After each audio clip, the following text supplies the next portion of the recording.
Kerala state service pensioners association Nattika നിയോജക മണ്ഡലം വാർഷിക സമ്മേളനം നടന്നു.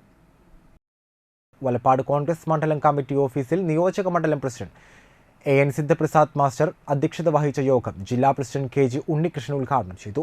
പിണറായി വിജയൻ സർക്കാർ കഴിഞ്ഞ 8 വർഷമായി പെൻഷൻകാരോട് കാണിക്കുന്ന ക്രൂരത അതിന്റെ പാരമ്യത്തിൽ എത്തിച്ചേർന്നിരിക്കുകയാണെന്ന് അദ്ദേഹം പറഞ്ഞു. ഏറെ കുട്ടിഘോഷിച്ചു കൊണ്ടുവന്ന മെഡിസെപ് പദ്ധതി ഈ സർക്കാരിന്റെ പിടിപ്പുകേട് മൂലം ഭൂരിപക്ഷം ജീവനക്കാർക്കും ഗുണം ലഭിക്കുന്നില്ലെന്നും ജില്ലാ പ്രസിഡന്റ് പറഞ്ഞു. യോഗത്തിൽ മുതിർന്ന അംഗങ്ങളെ ജില്ലാ ട്രഷറർ PR സത്യനാഥൻ ആദരിച്ചു. നവാഗതരായ അംഗങ്ങളെ സംസ്ഥാന കൗൺസിലർ M മുർഷിദ് ആദരിച്ചു.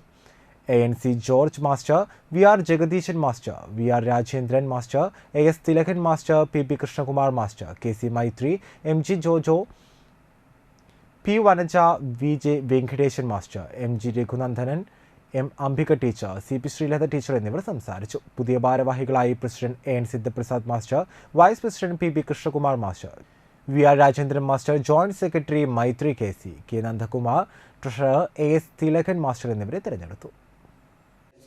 ആശാകേന്ദ്രം എന്നുള്ള രീതിയിൽ എല്ലായിടത്തും നല്ല പ്രാതിനിധ്യം. ഗുരുവായൂരാണ് നമ്മുടെ നിയോജകമണ്ഡല സമ്മേളനം ആദ്യമായിട്ട് തുടങ്ങിയത്. ഞാൻ അവിടെ ചെന്നപ്പോൾ 78 പേര് അവിടെ ഉണ്ടായിരുന്നു. അതിൽ 54 പേരും സ്ത്രീജനങ്ങളാണ്.